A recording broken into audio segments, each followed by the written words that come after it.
Sidang kasus pembunuhan berencana terhadap Brigadir Yosua Huta Barat kembali dilanjutkan. Sidang hari ini beragendakan pemeriksaan saksi untuk terdakwa sekaligus justice kolaborator Richard Eliezer. Total 12 saksi dihadirkan jaksa penuntut umum dalam sidang di Pengadilan Negeri Jakarta Selatan, termasuk kedua orang tua Yosua. Jelang sidang dimulai, terdakwa Eliezer sempat bersujud di kaki ayah dan ibu Yosua. Hal ini sebagai bentuk permintaan maaf Eliezer kepada kedua orang tua sejawatnya yang tewas di tangannya. Khusus dalam sidang kali ini, majelis hakim yang dipimpin oleh Hakim Wahyu Iman Sentosa melarang suara atau audio persidangan disiarkan secara langsung. Hakim bahkan sempat menegur pengunjung yang masih merekam dan menyalakan ponsel saat sidang berlangsung. Hakim juga memerintahkan seluruh awak media keluar dari ruang sidang. Para pengunjung tolong yang live tolong dimatikan atau kami keluarkan dari sini. Kalau ketahuan kami keluarkan. Saya sudah mengatakan baik-baik, tidak ada yang live. Ini pemeriksaan saksi. Tolong petugas penjaga sidang tolong dikoreksi semua yang masih menyalakan HP. Sementara 12 saksi yang dihadirkan jaksa penuntut umum meliputi kedua orang tua Yosua, kerabat, kekasih, lawyer, hingga 2 orang kerabat keluarga Yosua yang menjadi saksi dan mengikuti proses otopsi awal jenazah Yosua. Sesuai tata cara persidangan, keluarga korban akan didahulukan untuk memberikan kesaksian. Karena keterangannya hampir sama, kita mohonkan kepada majelis supaya diperiksa bersamaan. Bersamaan semuanya 12 Iya, sama untuk menghemat waktu. Persiapannya apa aja nih, Bang? Persiapannya pertama ya berdoa, minta penyertaan Elohim. Yang kedua mental ya. Yang ketiga materi perkara.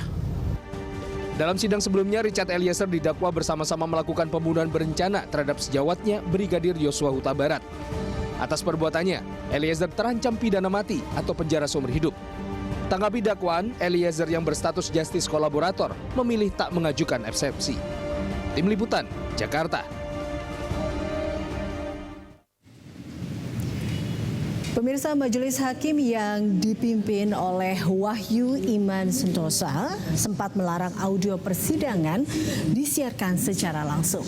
Lalu bagaimana tentunya sebetulnya proses persidangan ini berlangsung? Dan bukankah seharusnya persidangan ini dilakukan secara terbuka dan transparan? Kita akan membahasnya tentunya telah bergabung bersama kami, ini adalah pengacara Brigadir Yosua, Mas Febri Mansur, dan juga terima kasih Mas Febri telah bergabung bersama kami, telah bergabung dalam studio Semanggi, dan juga telah bergabung bersama kami melalui sambungan Zoom. Ada Ibu Susilaning Tias yang merupakan Wakil Ketua Lembaga Perlindungan Saksi dan Korban, dan juga Pak Kurdi Sitompul, pengamat hukum pidana. Terima kasih Pak Kurdi dan juga Bu Susi telah bergabung bersama kami. Saya langsung ke Mas Febri. Mas Febri, tadi kalau kita lihat cuplikannya ya, karena kita tidak bisa mendengar, jadi kita hanya melihat saja. Di situ saya lihat Barada Eliezer bersimpuh di hadapan kedua orang tua Brigadir Yosua. Tanggapan Anda melihat apa yang dilakukan oleh Barada Eliezer, bagaimana tentunya tanggapan dari keluarga Yosua sendiri melihat apa yang dilakukan oleh Barada Eliezer, seperti apa? Baik, terima kasih Lisa. Terkait Barada E tadi tiba-tiba menghampiri orang tua almarhum ketika akan dimulai pemeriksaan saksi dan bersimpuh di kaki daripada orang tua almarhum, itu membuat kami ibah melihat sosok Barada ini penuh sekali penyesalan dalam dilihat dari sorot matanya, dan dia sangat ketakutan sekali ketika melihat keluarga. Jangan-jangan ketika saya ini nanti saya hampir dihajar, ada kata-kata seperti itu. Jadi saya menilainya di situ ada hal positif, sangat positif. Dia ingin menunjukkan bahwa saya ada penyesalan, saya menyesali hal itu dan saya tidak berniat untuk melakukan hal itu. Itu yang saya nilai secara pribadi. Terlepas dari mungkin yang lain menilai seperti itu. Tentunya harapan kami juga, saya pribadi, ini akan memberikan keringanan terhadap Barada E. Itu nantinya juga yang dirasakan oleh keluarga Brigadir Yosua kah? Itu tadi yang sempat disampaikan oleh keluarga, dan tentunya karena ada itikat baik, dia ada penyesalan, juga mengakui kesalahannya, terlepas nanti dia akan mempertanggungjawabkannya secara hukum. Berbeda lah halnya dengan pelaku yang lain. Sampai hari ini tidak ada rasa iba dan rasa ingin meminta maaf secara tulus kepada keluarga almarhum. Oke, Bu Susi, ini tadi ada itikat baik dari seorang Barada Eliezer yang dikatakan oleh Mas Febri di sini. Tapi kalau kita lihat dari LPSK sendiri yang mengawal Barada Eliezer dari awal, ini sebuah etikat jugakah Anda melihatnya atau seperti apa? Apakah ini cuma sekedar rencana atau siasat agar mendapatkan justice collaborator seperti itu? Ya, selamat sore Mbak Eliza, selamat sore Mas Febri, dan selamat sore Pak Kudri.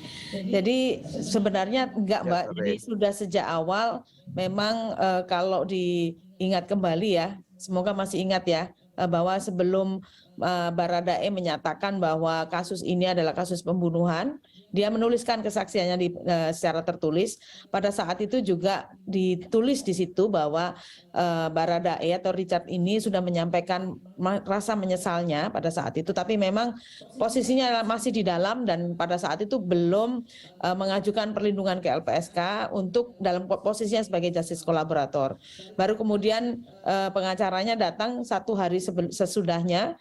Nah, baru kami ketahui bahwa memang ada tulisan dari yang bersangkutan di dalamnya itu rasa penyesalan. Nah, ketika muncul di publik kemarin, sidang yang minggu lalu, hari Selasa yang lalu, Richard juga sudah mempersiapkan ingin meminta maaf dan menyampaikan rasa penyesalannya kepada keluarga almarhum Joshua dan ini ya, dan keluarga besarnya juga gitu ya, terkait dengan bahwa selama ini memang dia sudah menyesal dan memang Barada ini berada di bawah perintah atasan dan atau komandannya gitu ya. Jadi itu yang dia sampaikan dan bahkan setelah beliau menyampaikan di kemarin secara siaran pers ya, itu minggu lalu, setelahnya di dalam itu juga menangis sesungguhan. Nah, baru kemarin tadi pagi karena ada kesempatan untuk bertemu secara langsung dengan orang tua almarhum, langsung minta maaf seperti itu. Artinya Bu Susi bahwa memang sebenarnya rencana ini atau rencana permohonan maaf Barada Eliezer ini kepada keluarga Brigadir J sebenarnya sudah ada seperti itu atau sudah dipersiapkan dan sudah diketahui oleh LPSK seperti itu ya? Yang kami nggak tahu sama sekali, tapi memang sudah lama dia sampaikan ingin meminta maaf secara langsung, cuman memang posisinya di dalam tahanan dan tidak mungkin bertemu dengan keluarga almarhum Brigadir Joshua. Seperti itu. Jadi memang kemudian ketika bertanya kepada saya sampaikan mungkin kesempatanmu adalah ketika bersidang. Nanti pas persidangan bisa disampaikan secara langsung kepada orang tua dan keluarga besarnya almarhum Brigadir J. Saya sampaikan seperti itu. Baik, Pak Kurdi, tadi ada sebuah itikat baik lalu kemudian dilihat bahwa munculnya rasa iba kepada Barada Eliezer ini. Nah, seandainya permohonan maaf Eliezer ini disambut baik sebagaimana keterangan tadi dari Mas Febri, apakah ini akan memungkinkankah kemudian hukuman Eliezer menjadi lebih ringan seperti itu? Ya, bisa saja ya itu, tapi itu kan bergantung kepada hakim ya. Nah, ini kan bukannya perdamaian antara pelaku dengan korban gitu ya. Ini terpisah sebenarnya, beda dengan perkara-perkara yang bisa melalui mediasi ya, atau melalui justice ada perdamaian gitu. Itu prosesnya sudah lewat ya itu. Tetapi karena ini perkara pidana pembunuhan, tidak mungkin bisa terjadi perdamaian. Itu kan kalau misalnya keluarganya memaafkan, itu mungkin meringankan. Jadi saya kira mekanismenya itu perdamaian itu bukan suatu bagian dari perkara pidana untuk perkara pembunuhan. Saya kira demikian. Oke, baik. Kita tahu bahwa hari ini ada 12 saksi yang dihadirkan dalam sidang. Saya kembali ke Mas Febri. Ke-12 saksi ini kan tidak ada, bisa dikatakan seperti itu, tidak ada pada saat kejadian. Nah, ini apa sih sebenarnya poin yang ingin disampaikan sebetulnya dalam hal ini dengan 12 saksi yang dihadirkan dalam saat itu? Keterangan para saksi ini apa yang memang akan menjadi kunci dalam sidang ini? Baik, Pada hari ini 12 saksi, tentunya yang utama adalah saksi daripada pelapor, yaitu Ketua Tim kami Bang Kamarudin Simanjuntak. Tadi diperiksa pertama kali, beliau paparkan semua apa yang beliau sampaikan waktu itu juga di Barreskrim. Dan kemudian pada akhir sesi pemeriksaan saksi, tidak ada satupun yang dibantah oleh terdakwa. Diaminkan apa yang disampaikan oleh Bang Kamarudin tersebut memang faktanya seperti itu. Itu yang saya lihat. Karena tidak ada bantahan ketika majelis hakim menanyakan kepada apakah ada yang salah atau ada yang lebih atau yang kurang. Baradae mengatakan tidak ada yang mulia, memang seperti itu adanya. Nah berarti 185 KUHP di mana keterangan saksi menjadi bukti, menurut hemat kami itu sudah terpenuhi ketika pemeriksaan Bang Kamarudin. Selanjutnya, saksi yang lain dihadirkan adalah sebagai saksi keluarga korban. Dalam hal ini ibu dan kerabatnya yang lain. Di sini ada yang memberikan alat bukti atau bukti-bukti kepada ketua tim kami ketika waktu awal mau melakukan projustisia. Dalam ini tante-tantenya daripada almarhum. Lalu ada juga saksi yang menjadi kunci adalah adik dan juga kekasih almarhum. Di mana sebelum almarhum ini menghembuskan nafas terakhir, ada sempat komunikasi chat WhatsApp maupun komunikasi telepon bahwa ada ancaman dia akan dibunuh. Lalu komunikasi antara Ibu PC dengan adik almarhum waktu itu menyampaikan bahwa bagaimanalah saya bisa menggaji kakakmu ini yang multi talent ini katanya. Sampai ada komunikasi seperti itu. Makanya itu terbantahkan apakah yang mungkin seseorang yang diduga selama ini digaungkan bahwa terjadi tindak pidana asusila ataupun pemerkosaan masih menghubungi adiknya dan memuji-muji lelakinya yang diduga telah melakukan hal seperti itu. Itu yang kami dari awal sangat bantah. Dan hari ini disampaikan kesaksian tersebut baik oleh kekasih dari almarhum dan juga adiknya, dan harapan kami ini menjadi menambah keyakinan hakim dalam memutus perkara ini nantinya ke depan bahwa perencanaan pembunuhan berencana ini sudah diskenariokan dengan matang dan terstruktur seperti apa yang kami sampaikan dari awal. Pak Kurdi, ini menanggapi apa yang dikatakan oleh Mas Febri, mungkinkah dengan adanya kesaksian dari 12 saksi ini dapat meyakinkan hakim tadi terkait dengan apa yang dikatakan dan juga dapat merupakan mengubah ataupun memutuskan arah putusan dari hakim sendiri, ini seberapa besar sebenarnya dari kesaksian para saksi ini? Kesaksian menurut KUHP itu adalah setiap orang yang mengalami, mendengar atau melihat sendiri. Sedangkan saksi-saksi yang diajukan 12 korban, 12 orang dari keluarga korban ini tidak mengalami sendiri, melihat dan mendengar sendiri peristiwa pembunuhan, ya, pembunuhan atau penembakan, penembakan yang dilakukan Eliezer ini tidak hanya merupakan keterangan-keterangan dari korban sebelumnya. Jadi kalau memang keterangan-keterangan korban itu atau keterangan-keterangan keluarga 12 orang itu ada persesuaian dengan alat bukti, itu bisa menguatkan. Tapi kalau tidak ada persesuaian, mungkin ini kesaksian 12 orang itu ya tidak mempunyai kekuatan pembuktian yang kuat untuk peristiwa pembunuhan itu.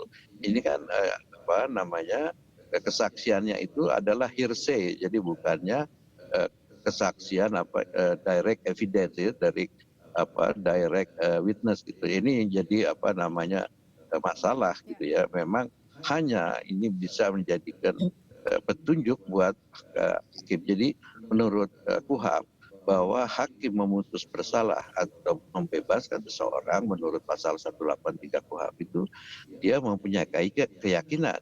Keyakinan hakim itu didapat dari alat bukti yang diatur di dalam pasal 184. Jadi dasarnya itu nanti hakim ya, nanti apakah keyakinan hakim itu dari keterangan 12 orang dari keluarga itu, termasuk dari pengacaranya itu, bisa meyakinkan hakim ini ada satu pembunuhan berencana. Jadi ini sangat subjektif dan relatif sekali terhadap keyakinan hakim.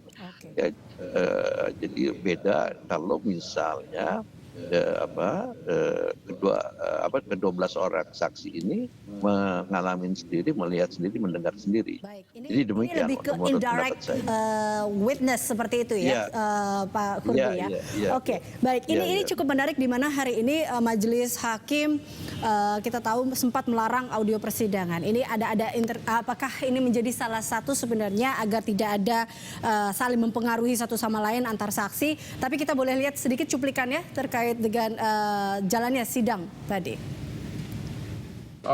Para pengunjung tolong yang live tolong dimatikan atau kami keluarkan dari sini. Kalau ketahuan kami keluarkan. Saya sudah mengatakan baik-baik, tidak ada yang live.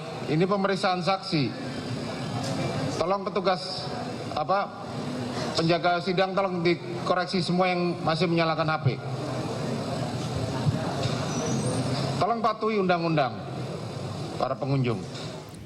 Ya, tolong patuhi undang-undang Pak Febri ini tadi kalau kata majelis hakim, karena kalau kita lihat ini koreksi bila saya salah, ini memang ada di pasal 159 ya KUHP yang mengatakan bahwa melarang saksi satu sama lain berhubungan atau berinteraksi. Jadi ini mungkin salah satunya yang dipakai. Tapi tanggapan Anda sendiri terkait dengan hal ini seperti apa? Ya, sempat memang tadi ada statement keras dari majelis hakim ketika masih ada yang live dan mengeluarkan suara ya tentunya. Saya menyikapi secara positifnya seperti ini. Ini merupakan pemeriksaan saksi, dalam hal ini ada kekasih, ada orang tua. Tentunya majelis hakim mempertimbangkan dari segi satu keselamatan, yang kedua jangan sampai saksi satu sama lain ini terpengaruh dengan kesaksian masing-masing pihak. Itu sisi positifnya tentunya. Sisi lainnya mungkin rekan-rekan media tidak bisa menangkap langsung apa yang disampaikan secara full ya seperti biasanya persidangan. Namun kita harus juga melihat kondisi psikologi daripada orang tua. Ditakutkan ada intimidasi atau apa. Jadi mungkin majelis hakim pertimbangannya seperti itu. Oke. Nah, tentunya di-record boleh, mereka boleh. Mengambil namun gambar jangan boleh. hari itu langsung dikeluarkan suaranya. Mungkin seperti itu. Berarti Anda sepakat dengan apa yang diputuskan oleh majelis hakim hari ini? Untuk segi keamanan saya sepakat untuk hal ini. Untuk segi keamanannya saya sepakat karena ada seorang ibu dari Sungai Bahar sana yang memang Artinya ada yang harus satu dijaga. sisi tidak sepakat? Satu sisi ketidaksepakatannya mungkin dinilai dari awal terbuka, bisa di-shoot langsung kan, dengan cara audio langsung. Namun ketika pemeriksaan saksi tiba-tiba kok tertutup gitu kan. Oke. Itu agak tidak, harusnya jauh-jauh hari juga nanti ketika pemeriksaan saksi jangan ada live, jangan ada di shoot atau apa gitu kan. Ditakutkan satu sama lain saksi mempengaruhi atau bagaimana gitu.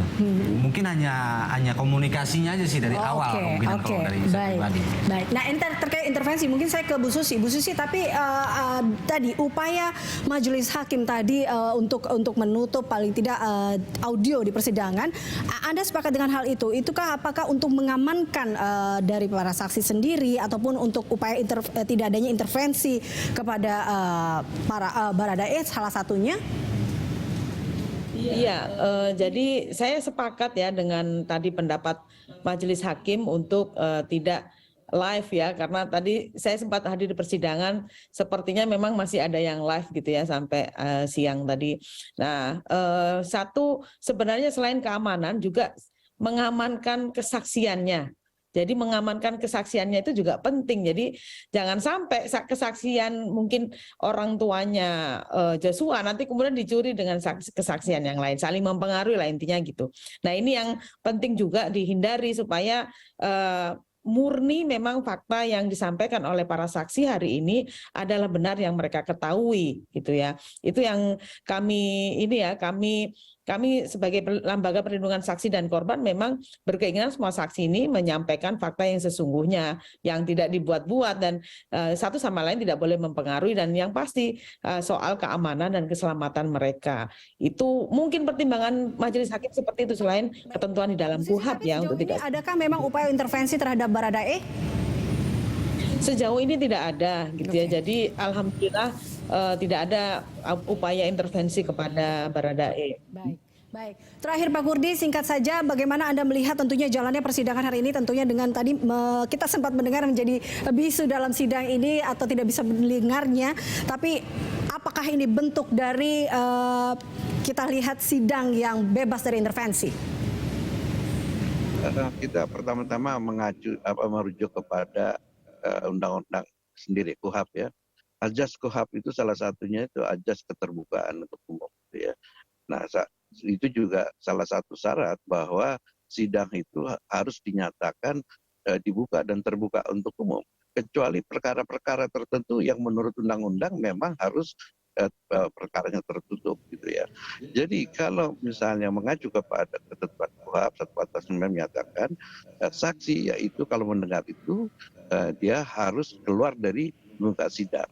Nah, apakah kalau dengan live ini memungkinkan saksi itu berbincang-bincang, bercakap-cakap gitu? Karena kan kenyataannya nanti itu saksi yang katakanlah saksi yang lain misalnya itu kan tidak boleh. Tetapi dengan kemajuan sekarang itu kan dimungkinkan aja. Jadi menurut saya yang dilarang itu kalau saksinya hadir langsung di muka sidang mendengarkan. Tapi ini kan live, ya kan? Di mana agak sulit juga saksi itu dia bisa mendengar langsung live karena kecuali saksi yang ini yang saksi yang tidak ditahan. Nah, jadi menurut pendapat saya dengan kemajuan teknologi itu agak absurd juga kalau menyatakan saksi itu nggak akan mendengar keterangan saksi, dia bisa dapat dari informasi mana saja gitu. Baik. Nah, yang kemudian yang terpenting juga, tunggu sebentar, saya kira ini penting. Ya, kita harapkan tentunya sebenarnya Pak Kurdi bahwa yang paling penting adalah tidak boleh ada peradilan opini ya di sini ya. Kita ingin seadil-adilnya di sini sesuai dengan bagaimana hukum berlangsung. Terima kasih Pak Kurdi, terima kasih Bu Susi dan juga terima kasih Mas Febri telah bergabung bersama kami.